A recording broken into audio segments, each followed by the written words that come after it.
want to thank you for your company this morning. I like to come very early to set up so I can meet people even before the service starts. It is always an honour to meet with people on a Sunday or any other time. It is an honour to work with prisoners, and it is an honour to be here and to talk about this work. Thank you for the privilege.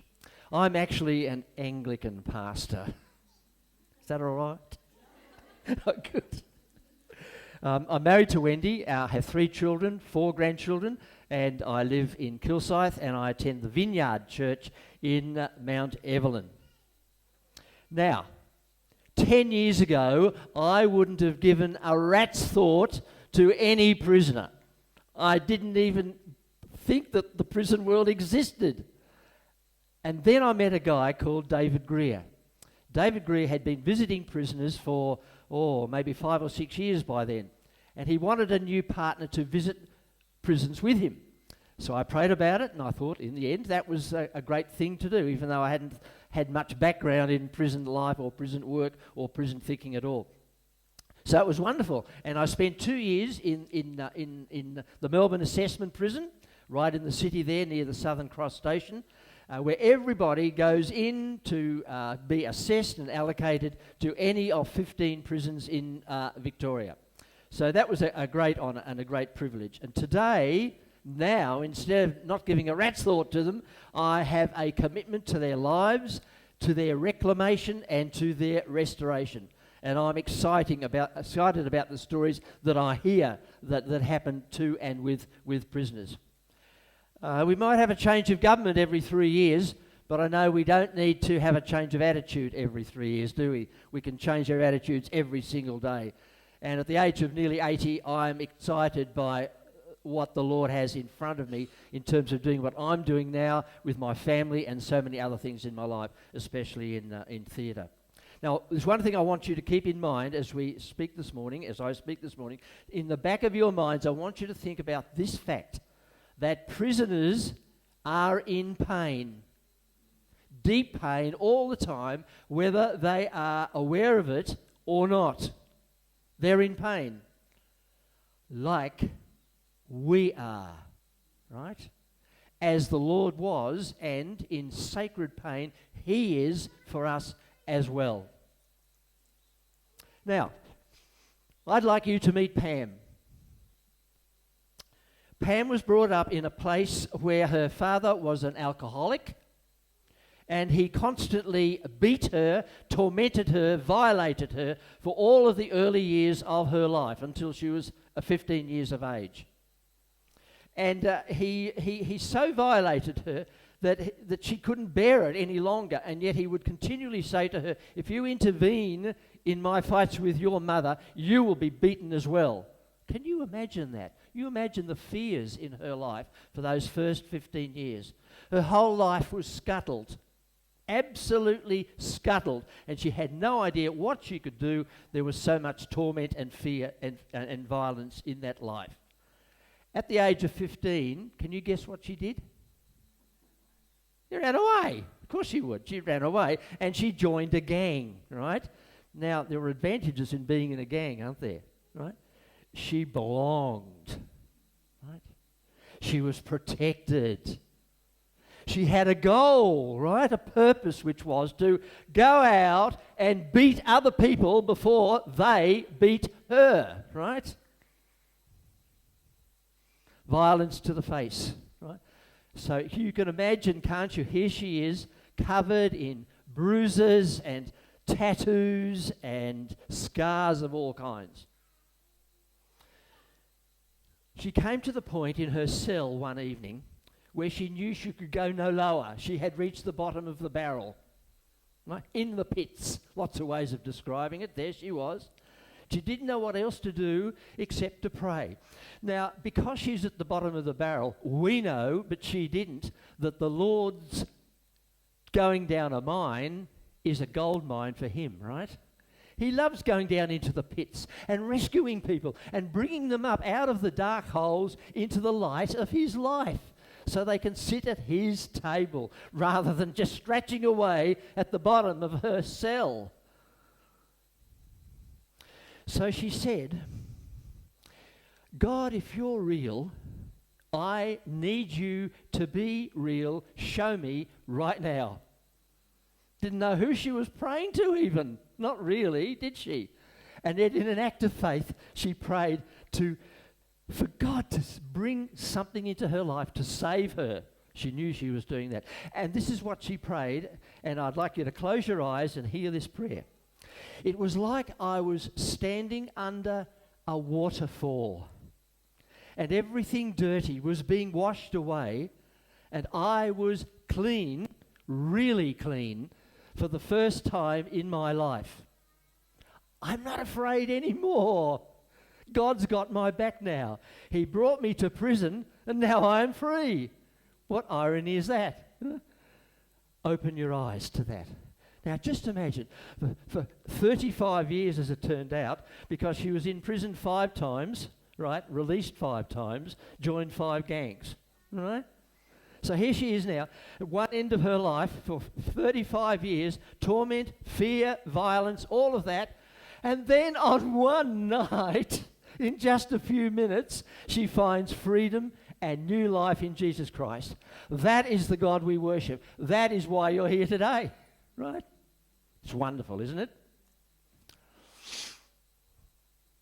Now I want you to imagine a man, a big burly man with lots of bravado on the outside. He was covered in tattoos, and he was invited to come along to one of our courses called the Prisoner's Journey. It's a very, very successful course all around the world. And this man was, like Pam actually, covered in tattoos and all of that, you know, and he was big and brawny, and he was invited to this course. And he said, oh, well, okay, I've got nothing better to do. So he left his cell and came in and did the first session of this course. And what happened was, at the end of the session, what? This is religious? I didn't come to anything religious. What's all this about Christ and God? And I don't know anything about that at all. Why would I come to something like this? At the beginning of the second session, he came back. And he brought another guy who was also big and brawny with lots of bravado with him. And do you know, by the end of that second session, he was in tears. Absolutely in tears. And another guy just like him, whom he brought with him, also in tears. It was just unbelievable. And this is what he said. Close your eyes again, please, and just hear these words. I've never been in a place where I've been loved so much before. How about that? Can you imagine a time in your life where perhaps you said that, or maybe you've never actually had to say that in the same kind of way? One of the guys who did the course,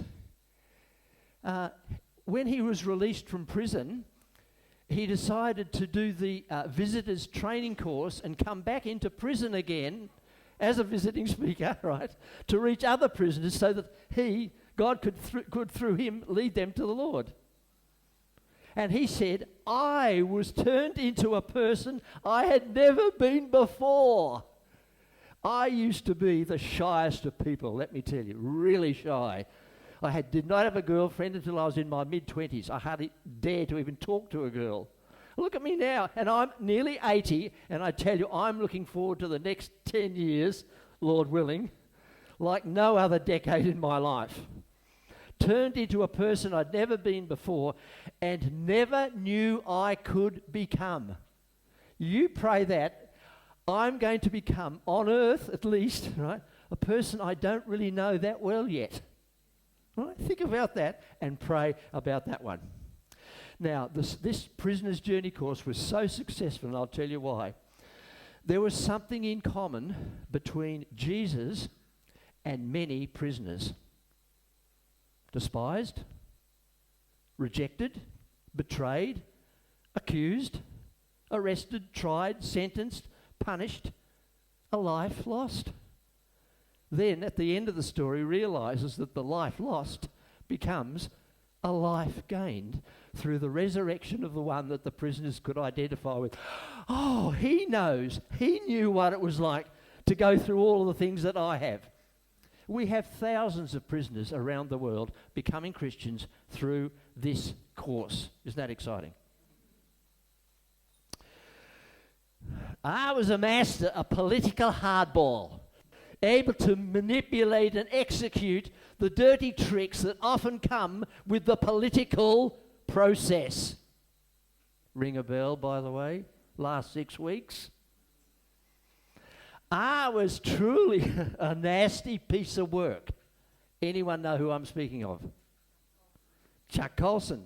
Anyone know who Chuck Colson is? Right? Watergate, okay? Hatchet man under Richard Nixon.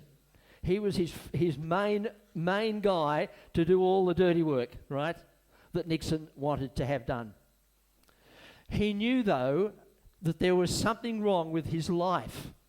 He didn't know what it was. He was empty inside. I meet a lot of teenagers today who are just empty inside.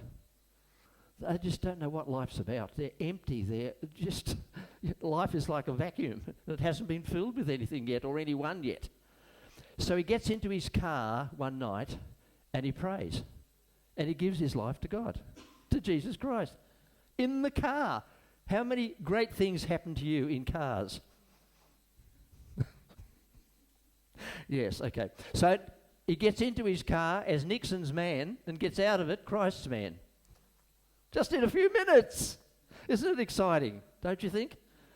We can really get excited about our Lord. What a wonderful God he is. So God took him by the scruff of the neck and cast him into his kingdom. And then the law came along, took him by the scruff and cast him into prison, right? In prison, through him, hundreds of prisoners are converted. He writes his autobiography, Born Again, and in 40 years establishes Prison Fellowship International, which is by far the largest prison visiting operation in the world. We are in 117 countries. And he worked to reform the criminal justice system in that time. And there's still a lot of work to be done, isn't there? Did you hear either of the leaders of our two parties or any of the other parties refer to prisoners at all? Not once. You can imagine why. I'll leave it to you. Colossians 1:6. All over the world, this gospel is bearing fruit, right? And growing, just as it has been among you since the day you heard it and understood God's grace in all its truth. Now, right now, at this very moment, there are 8,000 human beings in cages. Did you know that? 50,000 in Australia. Human beings in cages. A little larger than this one, right? But still very, very tiny for a life of a month, a year. Rest of your life in a cage? Oh boy, oh boy, oh boy. I don't like that idea, do you? 90% of them are, can you guess? Male. I think males cause most of the world's problems anyway. So 90% are male, 10% women, right? And it's like a roundabout. Half of them, they come into prison, have their time in prison, they come out again, then they commit another crime and go back in again. Half of them within 2 years, and 80% of them within 10 years. Do you think the prison system needs reform? Or mightily so? Now, the other startling figure about this, I don't like statistics very much, but this makes a point. 1/3 of them, 1/3, right, have not been tried yet. They're in remand, right? So many of them could be innocent, but they've got to wait in the cage for up to 2 years before they are tried and either sentenced or not sentenced. Don't you think that's an incredible figure? I think it is. Now, do we have any bank robbers here? Oh, come on, there's got to be one here. You are. Well, you can't now. You can't rob banks anymore, can you? Not really. Okay, any tax dodgers here? What? You mean there's not... Oh, come on. Not one person here who did not dodge on the tax? Chances are you might have, but you've forgotten all about it. Any liars here? Or anyone not a liar here? You know, I sat down one day and I wrote out 20 different ways you could lie. You would be amazed. You do it yourself. I'm not going to do it now. There's no time. But you do that. You sit down and think of all the ways that you can lie. Right? It's very, very subtle. We do it all the time without even knowing. I spent a whole day thinking about it, you know, and actually living the day and then noting down when I thought, that wasn't quite the truth. I didn't quite say that one little thing I needed to say, right? Now, Mary K. Beard was a bank robber, a tax dodger, and a liar. And in America, in the 1980s, she loved robbing banks. She got in with the mob, right? And she decided one time she would double-cross the mob. Not a good thing to do. And before she was arrested, convicted, and jailed for 21 years, right? She double-crossed the mafia, and the police got her just in time before she was murdered. It was going to be that night. Unbelievable story.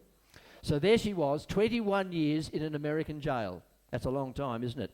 After the 16th year, right, she was flipping through a Gideon's Bible, right?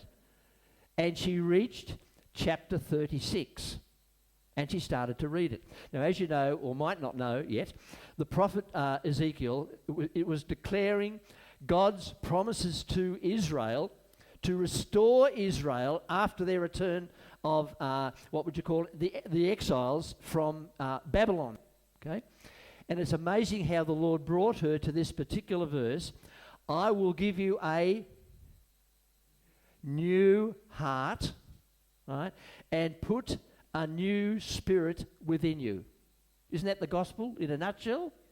Two things in the one single verse. Okay, so this verse is promising a tremendous, real transplant from heart of stone to heart of flesh. You do that for me, God, and I will give the rest of my life back to you.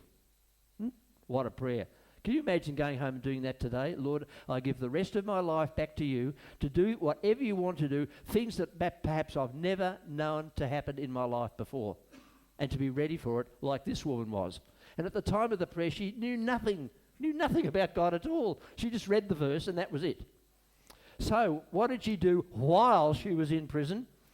She arranged for people outside of prison to set up Christmas trees all over malls in the states of east of the USA, with a gospel message on each tree and an offer of a gift of $30 for, guess who?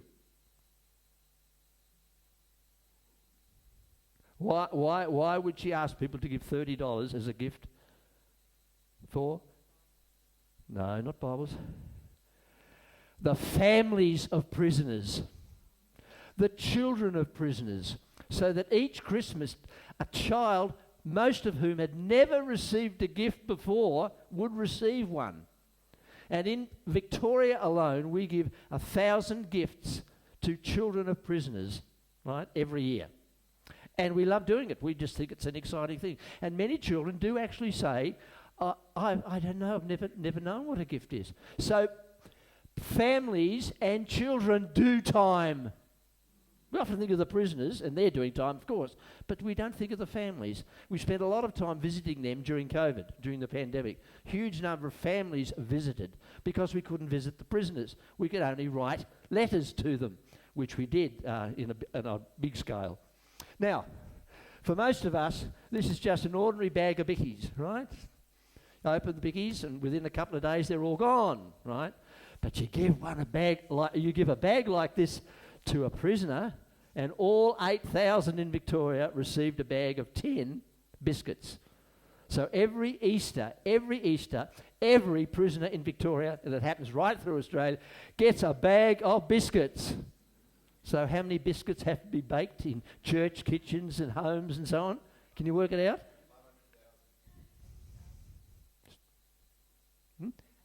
80,000.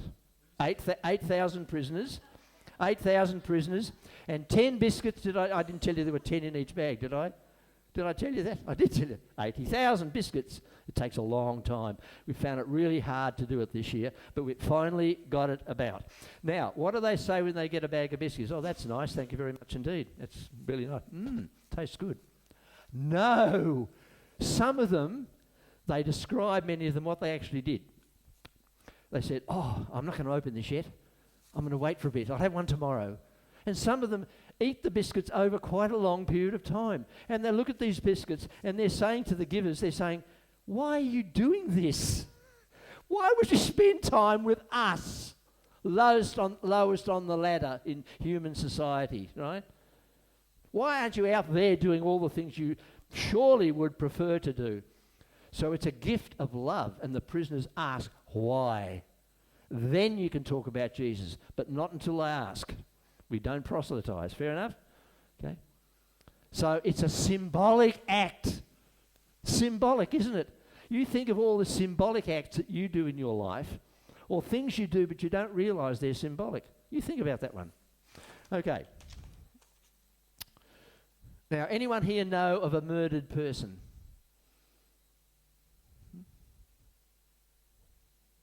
Yes? Can you say who it is or not?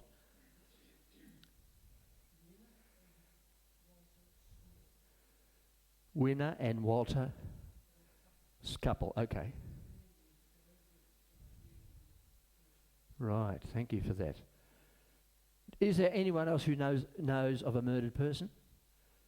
Oh, you do? You do? Jesus was murdered, wasn't he? They don't use the word murder. He was killed, right? We don't think that he was murdered. Makes it much more devastating, doesn't it, as was described this morning. Murdered, right? So, 3 men on a hill, and they're hanging, all right? And the one on the right hurls insults at the man in the middle, and the man on the left says, what does he say? Do you remember what the man on the left says to the man in the middle? Yes, remember me when you come into your kingdom. But the first thing he says was, in common parlance, I deserve to die. I'm a thief. Thief all my life, probably. I deserve to die. And then he adds the word, but. It's a great word, isn't it? But is a huge word in the English language. But remember me when you come into your kingdom. And the man in the middle says, sorry, you made your bed, you lie in it. Do I hear any no's? No, you didn't hear any no's, did you? No. Today you will be with me in paradise. Right? So one man's faith, however small and seemingly insignificant it might be, and the other man's grace, right, saves the day for the thief, and saves all of our days as well, and all of the prisoners' days as well. The truth that made Jesus as prisoner sets us prisoners free from all of our crimes and misdemeanors and flaws and sins, however you want to put it. Wonderful, isn't it? All sins accounted for, past, present and future. All debts paid, already paid in the ledger. He in my place. Now close your eyes and I want you to hear these 4 words. He foots the bill. Open your eyes. Okay. He foots the bill. You know what it's like when you go to a restaurant and you think you're going to pay for yours and someone else pays for yours, comes up to you and says, no, I'm paying tonight. You know how you feel about that, don't you? a relief. It's nice. It's nice. Thank you very much. Thanks for the gift. Thanks for your generosity. And that's just paying for a meal. Can you imagine someone doing it, footing the bill for everything in your life? Everything. Past, present and future. The future including all the things you're going to do today or tomorrow or the next day that you don't know about yet. Because you're not totally in control of your life and God hasn't got all of you yet. Not yet. We know that, don't we? Okay. Now this...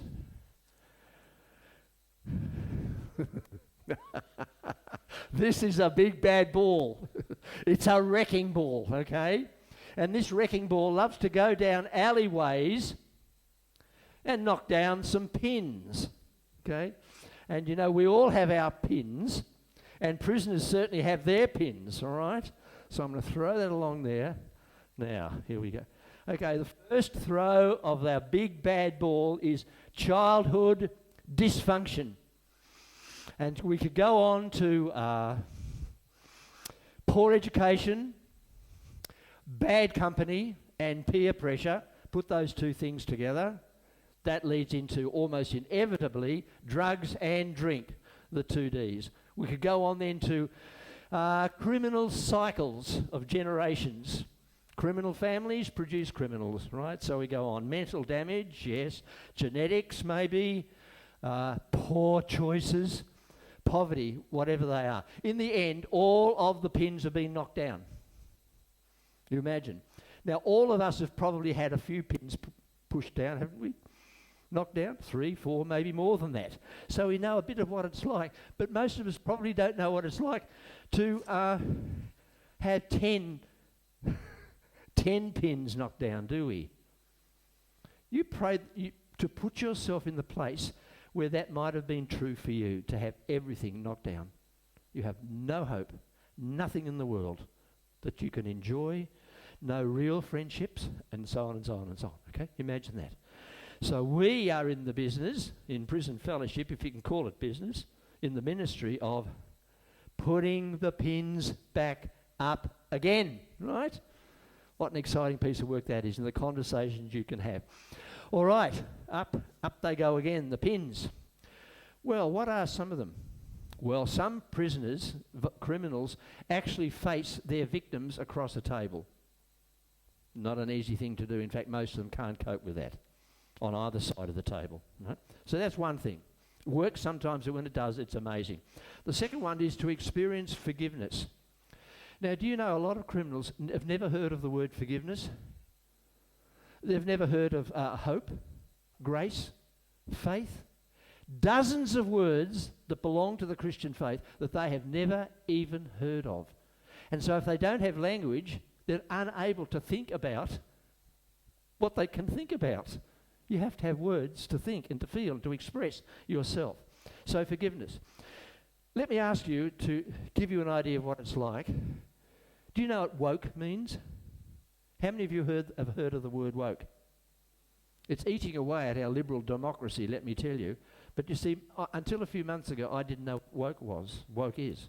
It's very dangerous, right? And there are lots of other ways of putting it, which we don't have time for now. But to experience forgiveness, they don't know they need forgiveness unless we tell them what it means. Another one is anger management.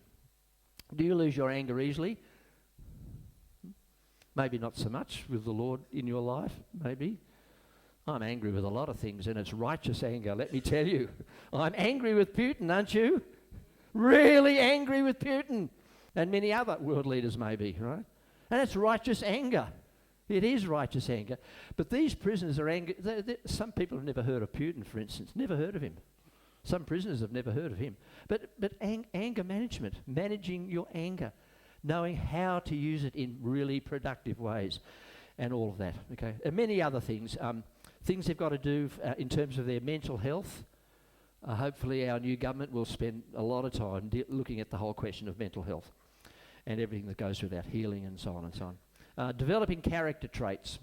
I say, by the way, that some of them don't know what character means and they don't know what traits are, right? And they don't even know, even if we told them, that there were traits that they could cultivate. Now, by the way, not all prisoners come from lower class families and so on, okay? There are some prisoners that come from rich homes, educated homes. Some are. Okay, just say that in passing. Building genuine friendships. Many of them don't want to be friends with other criminals. They're not really good friendships. It happens sometimes, but not that often. Teaching them how to make better choices. Do you know sometimes we don't even think that we've made a choice about something? You know, we've just decided to do something, and we look back and say, oh, that was a choice I made, wasn't it? And you think, you make dozens of choices every day, most of which you're not even aware of, because we do them by habit. But in the end, receiving Christ into their hearts is the most important thing, isn't it? We want to see that happen, and we want to see them joining a church when they're out of prison. Not many churches want to do that. Let me tell you, it's a sad story, and we have to work with churches. And I can understand churches feeling that way about it, about not having someone who has been a criminal in their midst. There's a lot in that one, which we can't go into now. Okay. Oh, here we are. Woo-hoo! That was part of a vase. Broken. All in pieces. Like us. We're all broken, aren't we? We're sort of broken pots. But it's lovely to know we have a potter, isn't it? Who'll put us together. Any of you heard of Kinsugi? It's a Japanese art form of golden joinery. They take the broken pieces of a pot or a vase or whatever, and they put these vases back together again, right? Using a golden powder in the glue, right? None of the broken pieces are disguised, right? God sees them all, and hopefully we see them all as well. We see all the things that keep us from God and from each other, and even from ourselves, actually. Try looking in a mirror one day. It's a wonderful exercise. Look in your mirror daily and have a conversation with the mirror as a part of your prayer time with God. It can be quite scary to have a conversation with you in the mirror. Give it a try. So these broken pieces are not disguised. And when they put the pieces together again, it looks lovely. It looks better than it did. And the Japanese people look at these pieces that have been put together into the vase again, and they see beauty that they didn't see before. The potter. Right, we talked about a hole before. You know what rabbit holes are. You can go down a blue rabbit hole or a red rabbit hole. Now, in The Matrix, I'm a film buff, seen 4,000 films in my life, and as a Christian I have learned so much from movies, and not just from Christian movies either, other really good quality movies. Anyway, we can go down rabbit holes and realise the jail is actually not the Melbourne Assessment Prison or Beechworth or any of the others. Jail is up here, isn't it? Jail's up here, wherever you are. And a lot of prisoners realise that now they find Christ, they don't need to worry about being in prison so much. They know that they've been released from Christ up here. Isn't that wonderful? I think it is. Okay. You don't have to commit a murder or a house break-in to be a criminal or to suffer imprisonment in your head or in your heart. We all know that, don't we, really? We know that. Addictions, obsessions, anything that takes up more time than Jesus does. Football, sport, something else. Depression, anxiety, one kind or another, stresses. I experience a lot of stress in my work and in my life. Shyness, loneliness is a big one. Bitterness, resentments, unresolved guilt, unresolved grief. All the things in your life that you have not dealt with yet, but the Lord may be calling you to do something about it. Not everything. Some things. A person you need to approach or make a phone call to. And a lot of prisoners are able to ring people in their lives when they become Christians and to say sorry over the phone or whatever it might be. Well, we're shaking and rattling and shaking a few bars this morning, aren't we? What about hospitals? Are they prisons? A woman in a small bed, smaller than a prisoner's cell. Is that a prison? I think it is. Nursing homes, some of the worst ones. There are some great nursing homes, but some of the worst ones are prisons. Right? Okay. Battered wives. Big story. The homeless, casinos, Parliament, sometimes. Sorry about that. No, I'm not. Not sorry at all. Some schools in the playground. Look, we could go on and on and on. We can't. We don't have the time to do that. Now, when we go into prison, we've got to be aware. We are aware that prisons are systems, right?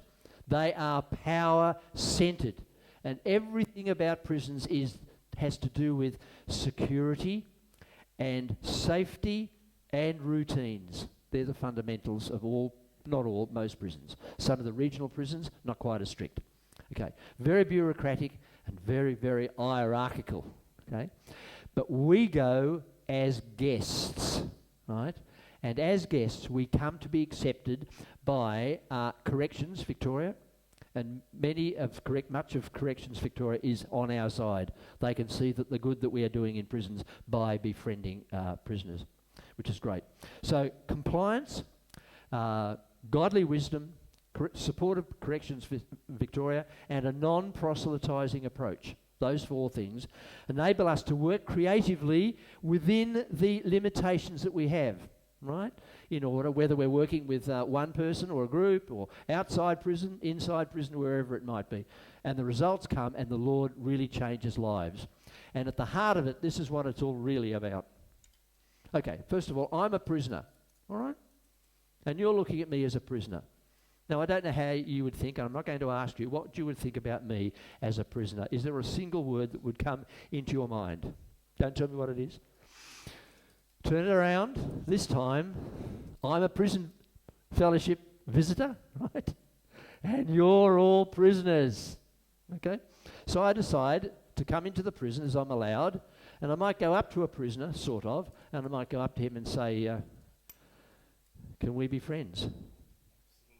You say absolutely. He said absolutely. Some prisoners do say absolutely, right? Can we be prisoners? Can we be friends?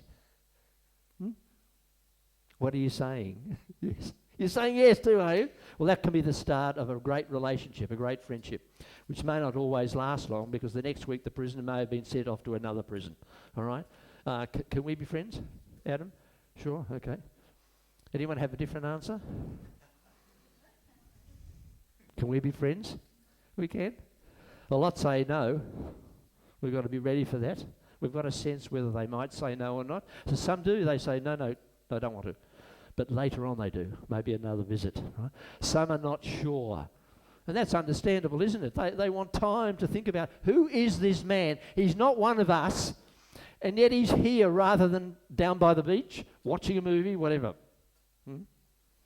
So it's a very interesting enterprise being in prison. And I might ask you, would you be willing to pray about whether you would become a prison visitor? We have 200 in Victoria. They're back in prisons now. And we think that when we hear their stories, just wonderful. Okay. Now, where the rubber hits the road, remember that expression? We are the recipients of and beneficiaries of the compassion of God. Would you say that? You would know that here this morning. Hearing you sing, hearing you being responsive to our talk from the handle, all of that. We are recipients. We experience the compassion of God and other things about God. So today we have the opportunity to express or extend compassion to all prisoners, and there are many different ways you can do that. All right. The first thing I need to say though is that this message this morning will not self-destruct. If I were to come back in 5 years, the prison system would be as it is or worse. So it's going to stay pretty much the same. So today, I'm going to ask you to step up to the plate and release the love that you could have, maybe already have, towards prisoners, right? One of the ways is a donation in that box there. Another is to fill out this form, which gives you other options like supporting 3 prisoners over a period of a month, like 50 cents a day. Another is $1 a day. You can support with a single gift. And there's also what we call chain breaker, where you become a partner and give monthly to prison work, okay? So those forms are out there and also here. And if you want an outline of what we do, because there are a lot of other things, working with children, children's camps, that kind of thing. Women's groups, there's work in prisons. There's a book I've called Why Forgive, which is an account of 30 stories of transformed prisoners' lives. Okay? 30 amazing stories. And they're free, but only with a promise that you will read it if you take it. There's only 2 copies left, unfortunately. To read it and or to give it to somebody else. Inspiring stories of prisoners' transformations. And that's of course, the thing we want to see all the time. Okay, well, that's about it. I'll leave those on the floor just to remind us that we are broken people, right? And do you know, I'm okay with being a broken person. Are you? You okay with being broken? Yeah, God accepts the broken pieces, doesn't he? In us. I was at a funeral, not the one we went to. And in the car park at the beginning, this guy got out of his car, and I went up to him and I said, "Oh, I love your tie," because I like to compliment people on what they wear. And he said, "Oh, thanks very much," and went into the funeral. The man who had died was an incredibly generous man, really generous man.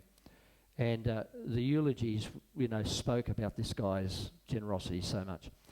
At the wake afterwards, he came up and he said, "It's yours." Right? Now, I didn't mean to ask for his tie. I just wanted to thank him for his tie, and I liked it. So I didn't say you shouldn't have. I didn't say that, fortunately, and I just said, "Oh, thank you very much. And this is the tie.